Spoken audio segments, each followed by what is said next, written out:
Com uma imagem de paciente autocontrole, capaz de investidas repentinas, os anuros são caçadores eficientes no jardim. Não é bom que eles estejam do seu lado?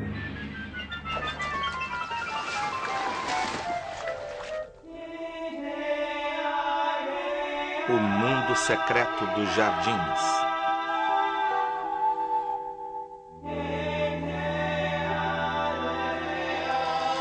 Anuros.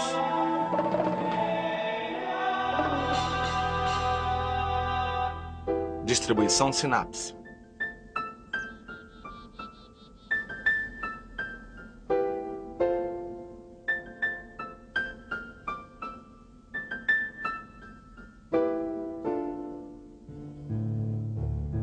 Os anuros sobrevivem ao inverno de várias formas diferentes. Alguns, como o sapo-leopardo e as rãs verdes, passam o inverno na sujeira, no fundo do lago. A vantagem é que, se o lago for profundo, a água no fundo não congela. Por isso, eles nunca têm que lutar contra temperaturas baixas. Mas quando o gelo começa a derreter, são atraídos para a superfície pelo calor do sol.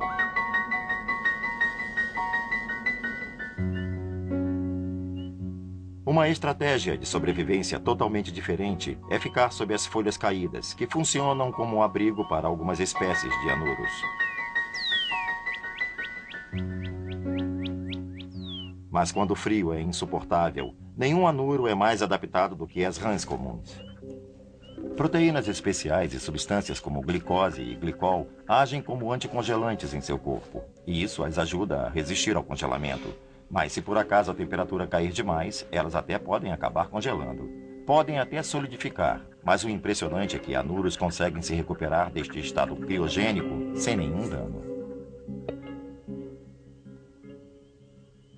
Em geral, quando os anuros emergem, ainda não há grande atividade de insetos em volta. Por isso, eles aproveitam a situação e começam a procurar oportunidades de acasalamento.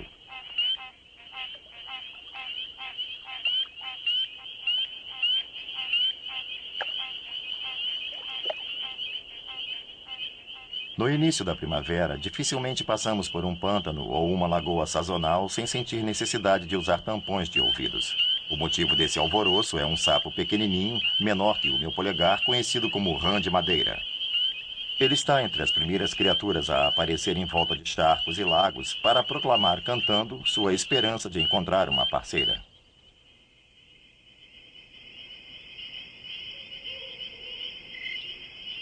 Os primeiros a chegar são os machos. Os rapazes se juntam e fazem um estardalhaço. Eles marcam seu território, geralmente um enorme espaço de 15 a 17 centímetros ao longo da margem, e começam a chamar pelas garotas. Os rãs de madeira podem ser ouvidos mais tarde, em quase todas as noites quentes de primavera.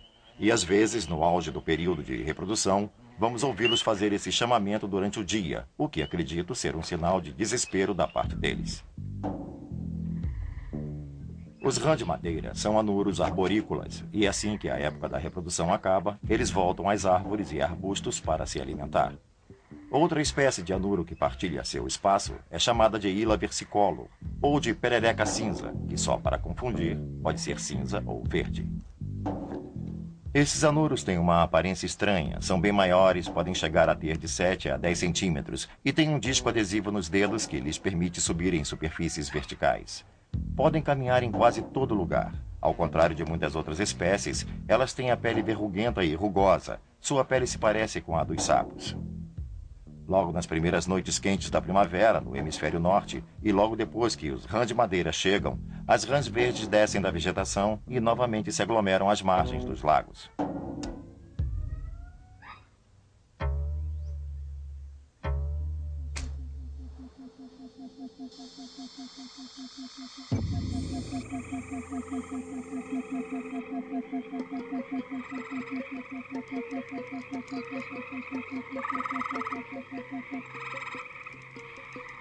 Devem se unir de 15 a 20 machos em torno do lago, coachando e esperando desesperadamente que a fêmea atenda ao chamado.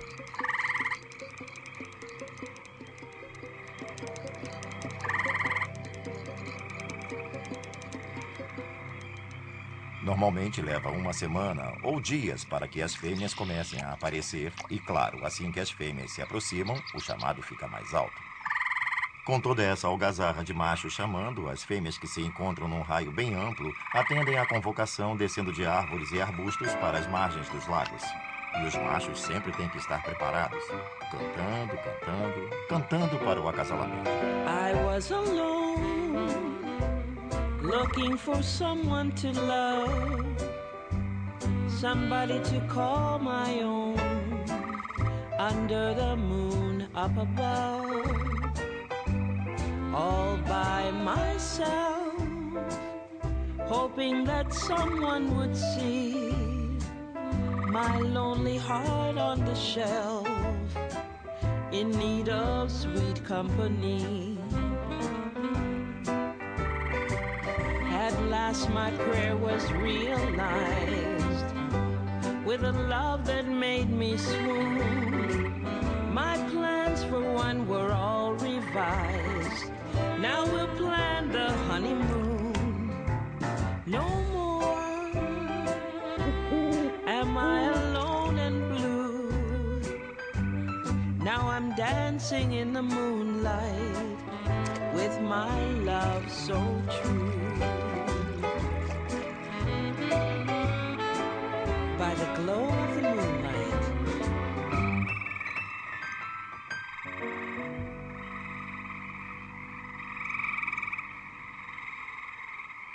Sob a luz da lua, os pais saem do lago deixando para trás centenas de ovos que terão de se defender sozinhos num perigoso mundo novo.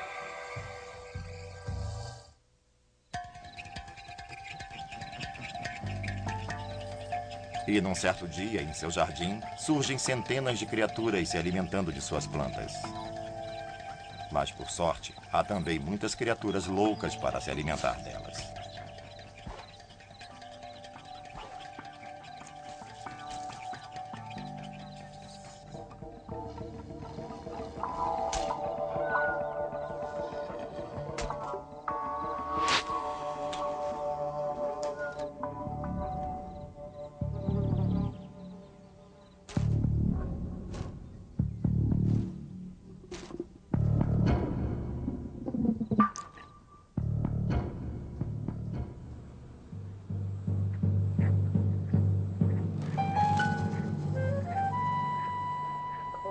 Os anuros são caçadores visuais que espreitam a presa, esperando pacientemente o momento certo para atacar.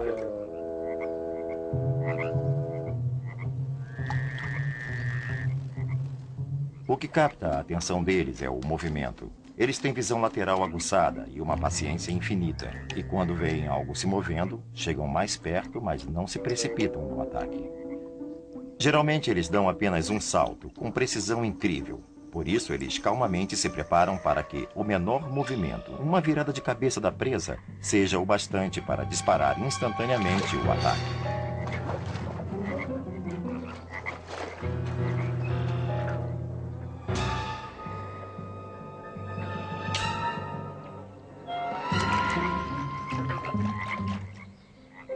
Eles parecem tão benignos flutuando no lago que é difícil imaginar que por trás daquele sorriso de gato de Cheshire esteja uma arma de precisão mortal.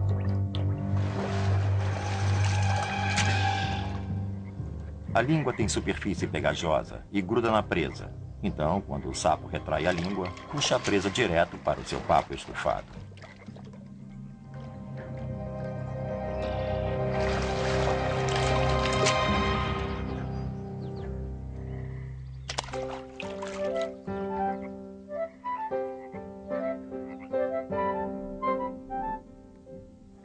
E, claro, é bem interessante assistir a qualquer tipo de anuro engolindo alguma coisa.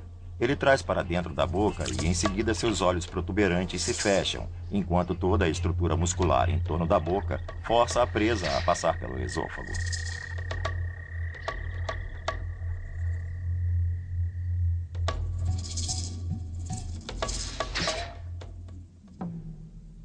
Além de ser uma arma mortal precisa, a língua de um anuro é um órgão incrivelmente sensível.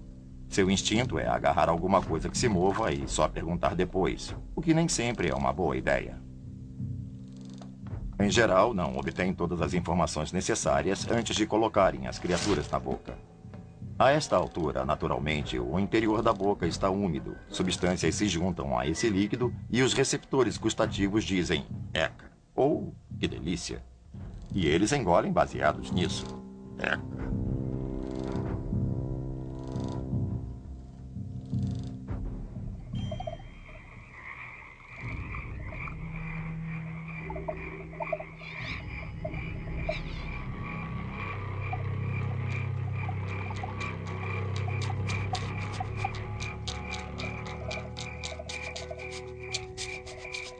Eles gostam de caçar à noite porque correm menos risco de virar caça e porque há muita atividade de insetos.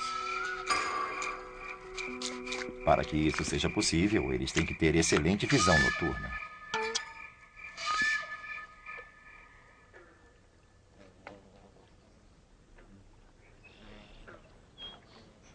Muitos anuros têm o tímpano e o martelo bem pronunciados. É uma superfície em forma de disco de cada lado da cabeça. Por isso, além de serem predadores visuais, eles se guiam pelos sons. É muito bom ter uma boa audição na época da reprodução. Quando sons diferentes vêm de diferentes direções, vemos que os anuros giram a cabeça para virar o ouvido em direção ao som, a fim de que possam localizá-lo perfeitamente. Quando um anuro percebe um predador chegando, ele está usando a audição, usando a visão e simultaneamente sentindo as vibrações do solo. A audição consiste em viagens vibratórias através do ar. O bater do nosso pé no chão são vibrações que podem ser captadas através da região ventral de seus corpos. Um bom lugar para se evitar predadores e buscar novas fontes de alimento é sobre as árvores. E alguns anuros são adequadamente adaptados para se esgueirar por entre pequenos galhos e mesmo por superfícies bastante íngremes. E como fazem isso? Com a sucção criada pelas ventosas dos dedos. Para isso tem uma superfície achatada na ponta dos dedos que é úmida e que cria a sucção. Com esse equipamento podem até subir por uma vidraça. Francamente, muito pouca coisa é obstáculo para uma perereca.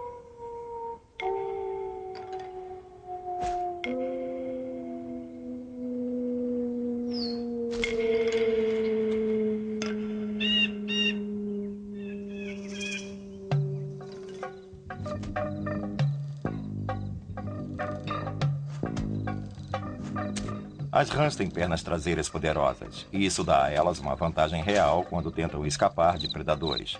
Assim que são perturbadas, saltam alto e pousam num ponto distante, sem deixar rastro do seu cheiro. Até mesmo na água, essas pernas compridas podem ser bem úteis, pois dão longas remadas e promovem muita propulsão.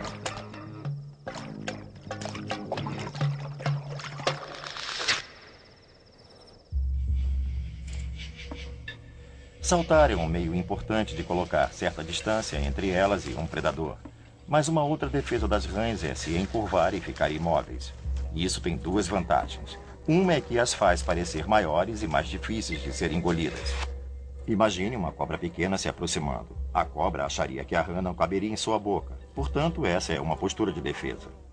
Outra postura de defesa importante que usam é ficar totalmente horizontais, agarradas ao caule da árvore ou do galho onde estejam, pois assim o corpo não cria sombra e ficam bem menos visíveis. Isso também lhes dá uma forma irregular, o que dificulta que um predador visual consiga identificá-los. E isso, aliado ao fato de que sua coloração pode variar de um tom escuro a manchas cinzentas, faz com que se confundam com o ambiente e assim se misturem ao cenário. Outro segredo, como eu já disse, é permanecerem imóveis.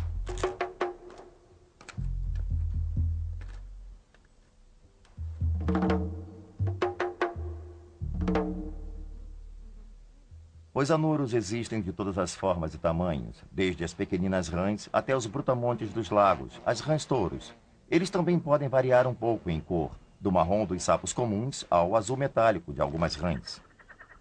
É bom ter a cor verde se o anuro está à beira de um lago, porque há muita atividade ali. No caso do sapo-leopardo, a coloração é disruptiva. Quando olhamos para ele, dificilmente imaginamos que é isso que o faz desaparecer. Ao vermos zebras, achamos que qualquer leão idiota consegue enxergá-la. Mas as zebras têm o que é conhecido como coloração disruptiva. É o que os sapos leopardos também têm. Não é uma cor contra o fundo contrastante, mas uma coloração manchada como o ambiente, o que dificulta que tanto a presa quanto o predador os distingam. Os anuros podem ter vida surpreendentemente longa. Sobrevivem, às vezes, por 5 a 6 anos no jardim, caso consigam se esgueirar de predadores e encontrar alimento. Mas para cada anuro que sobreviva em seu jardim, haverá centenas, se não milhares, que jamais terão chance de sequer chegar à margem do lago.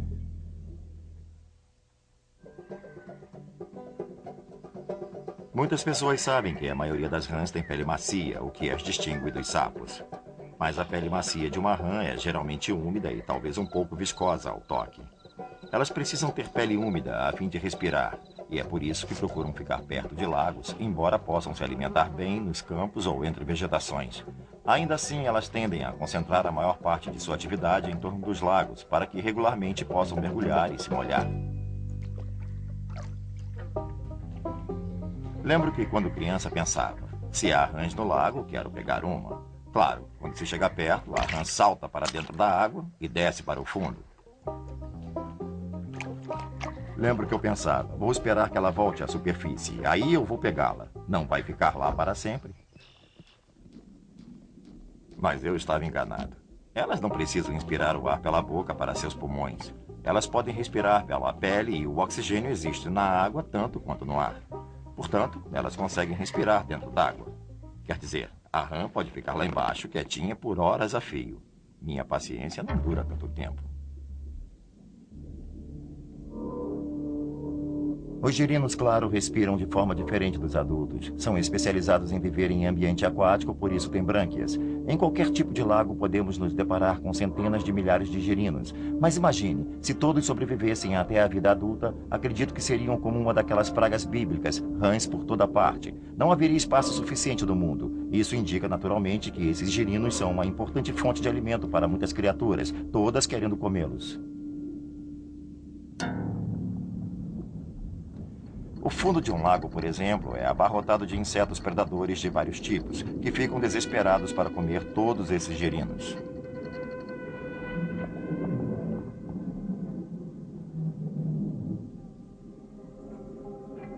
Se eles sobem até a superfície para se alimentar, também ali há predadores aguardando por eles.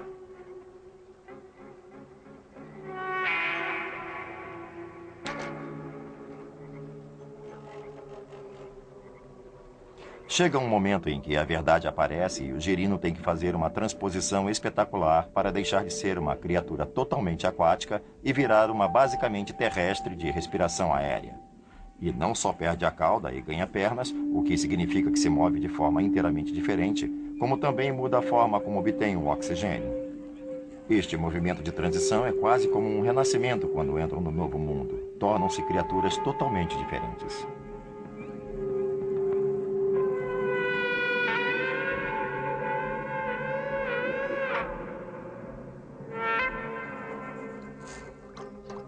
Mas mudar a forma de obter oxigênio é de fato o menor de seus problemas a esta altura. Agora eles têm um mundo novo com toda uma nova gama de problemas a enfrentar.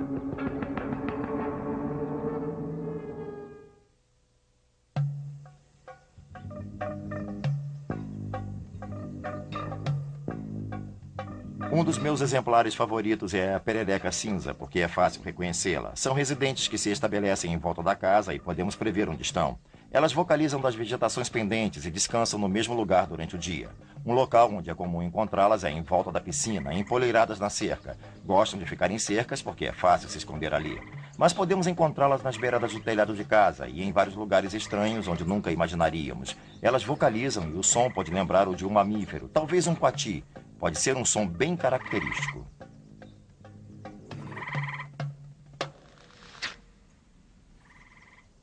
Sempre gostei de ter muitas rãs no meu jardim. São uma boa indicação de um ambiente saudável. Elas têm pele fina, úmida e passam parte do tempo no solo e parte do tempo na água. Portanto, se houver qualquer contaminação no solo, na água ou no ar, vamos ter a indicação disso. E como bônus, são predadores vorazes que comem avidamente todos os insetos do seu jardim.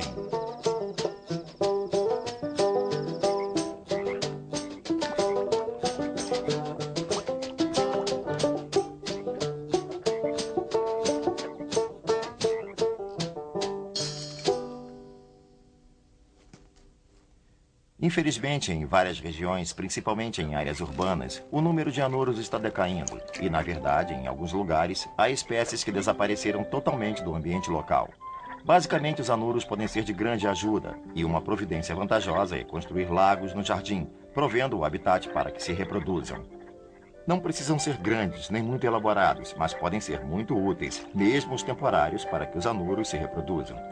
Se você quiser que anuros maiores, como os sapos verdes e os sapos leopardos, sobrevivam ao inverno, o lago tem que ter certa profundidade, de forma que a água não chegue a congelar no fundo. Se tiver uma boa superfície lodosa no fundo, o anuro pode se entocar lá, e mesmo que a água congele, o lodo não vai congelar, e os anuros ficarão bem. Outra coisa a considerar é que é muito útil ter vegetação na água, porque, lembre-se, muitos anuros vão desovar. Depositam os ovos em forma de cordão pelo solo ou fixados à vegetação. E muita vegetação em torno do lago também é bom, porque eles precisam de um bom abrigo quando permanecem à beira do lago para se reproduzir ou caçar. É muito importante você ter um lago onde haja muita vida dentro da água, muitas outras emergindo da água e muitas mais dependurando-se sobre a água, criando um cenário muito bonito e o habitat ideal para anuros. Em resumo, podemos causar um grande impacto na população de anuros, fazendo do nosso jardim um local mais hospitaleiro para eles. Se você fizer alguma coisa por eles, os anuros farão muito por você.